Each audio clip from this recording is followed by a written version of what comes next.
Here is a 2024 Kia Telluride EX in Moon Night Lake Blue over black leather interior. What is the differences between the LX, the SX, and the SX Prestige X Pro all-wheel drive, and some pros and cons with some comparable rivals? That's what we're going to talk about. Starting in the front, LED projected headlights will be standard. The lower gets the air vent. The SX will get the fog lights that will be LED.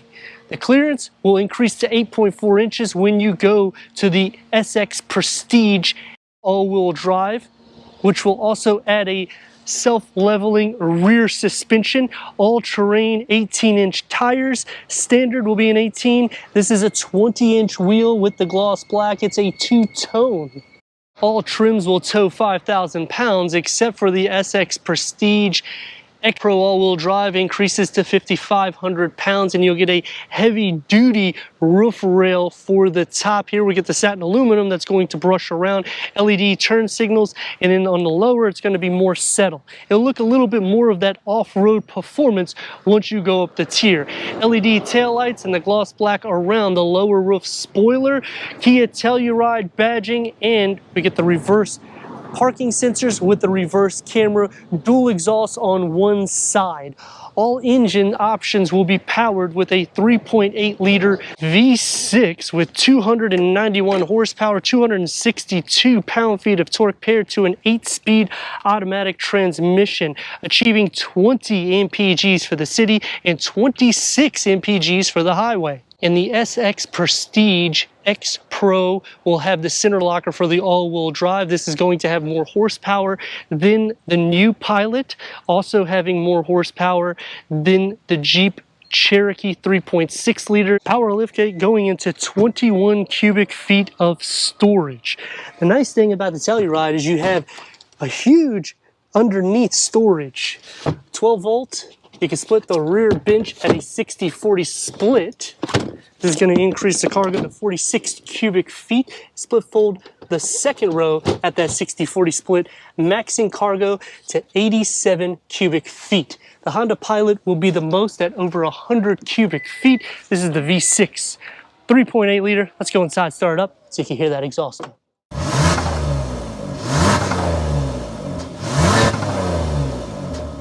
Mahogany leather is what we have here. 10-way power seat adjustment for both the front, heated and ventilated seats. Standard comes with a soft tech. The Napa leather will come into the SX Prestige X Pro all-wheel drive, and this is the way those seats look.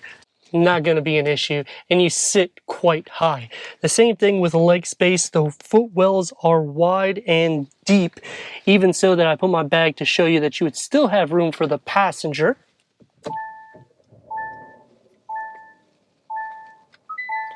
The dashboard will get this wood inlay look, which goes into the air vents, and they keep the satin aluminum that circles around them going into the center and keeping the same pattern structure on the driver's side. Leather wrap steering wheel, multi-function with adaptive cruise control, lane keep assist.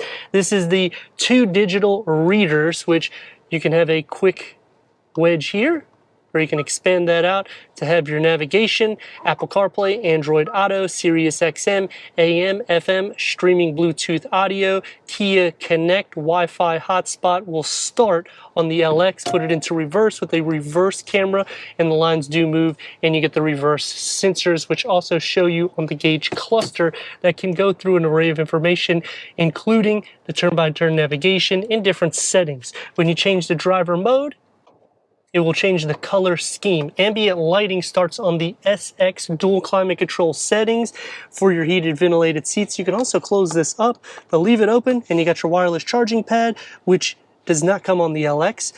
USB 12 volt area here that you could put the key fob in front of the cup holders, and I like the Telluride one because it has a different texture to it. It feels a little bit more luxurious and off-road. Leather going to be around the shifter, the driver mode select. It's going to be more soft. Open up, it's a deep storage tier that pull that up with a 12 volt.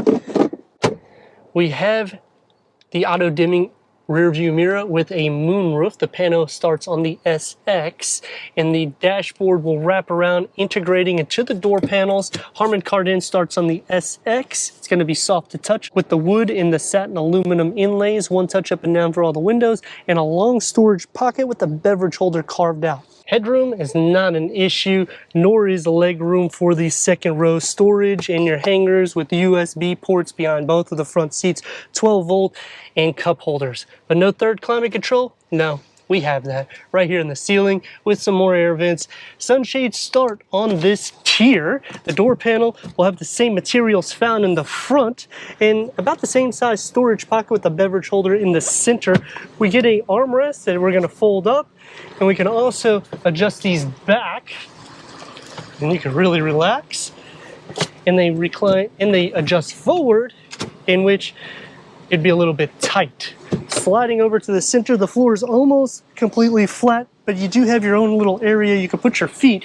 Butt and shoulder space is kind of sort of shared, but it's a wide vehicle, so even headroom is actually optimal for the second row. One push, that's standard on all trims. To go inside the third row, and it's a pretty decent opening for tall people, and this is the 8-seater, so you can see for leg space and feet space will be shared because of the rails and this little hump here, but you can kind of sit like this. It'll be a little abnormal, but it's okay. Storage, more storage, USB, the windows, air vents in the ceiling so you can feel air everywhere. If you put the seat back, it's going to be very hard to sit. Sitting into the center, you're going to see what I mean. You really have to be squished because it's not going to be as desirable as it will be for the second row. Headroom isn't bad, but predominantly because these push out more so than the second row. 3.8 liter V6 with 291 horsepower, 262 pound-feet of torque, which is standard on all trims. 5,000 pounds of towing unless you go up the tier to the SX Prestige X Pro all-wheel drive. Then it increases to 5,500 pounds, and it increases the ground height, and it changes your tires to all-terrain. Some few changes interior-wise, meaning you'll get ventilated heated seats for the second row, which you will not get that in the trim we're in.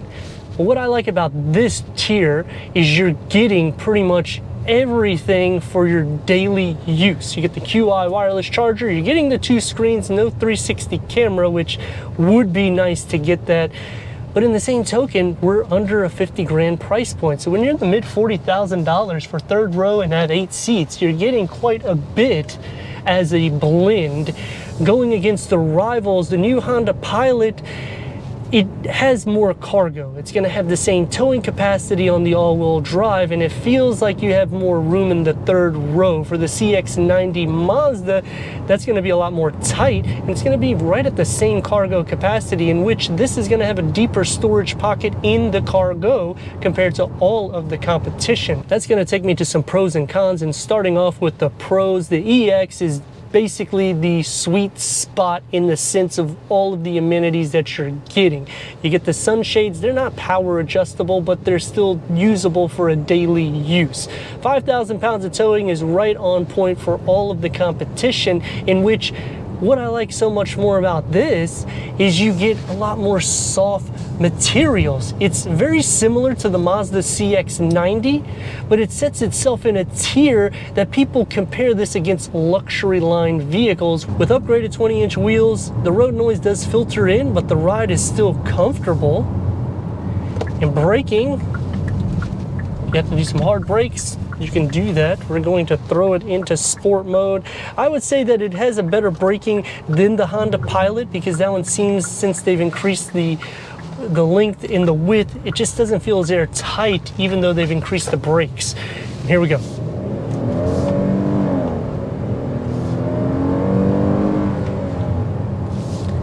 It feels very athletic. Interior would be nice to have a little bit more storage in the door pockets, especially for the second row occupants. But I think they did a good job in the center cluster, because you really have more than enough. Some other cons about the vehicle is when you get to the top tier, meaning the SX Prestige X Pro all-wheel drive, you actually are going to ride a little bit more rough. It's still composed more or less because it's a smaller wheel, but it's an all-terrain wheel. Comparing this to the Jeep Grand Cherokee, This one will have a little bit more sound deadening. When you get into the Hemi, obviously you can hear that exhaust note, so it kind of helps block the road noise. The seats in that will have a little bit more cushion to it though. These are gonna be a little bit more sporty. They're wide enough and long enough. Another pro to the Telluride opposed to all of the competition is they put the air vents in the ceiling, and the way they are positioned, the air circulates all over the interior cabin of this vehicle. So even if you have animals and you wanna put them in the cargo, you can still do so and fit 8 passengers. And they'll feel the air. But let me know what you think in the comments. And if you're new to the channel, consider subscribing. Check out the next video, merchandise website, and Instagram. Leave a comment and a like. And I'd like to thank Regal Kia for giving us this 2024 Kia Telluride EX for our car review.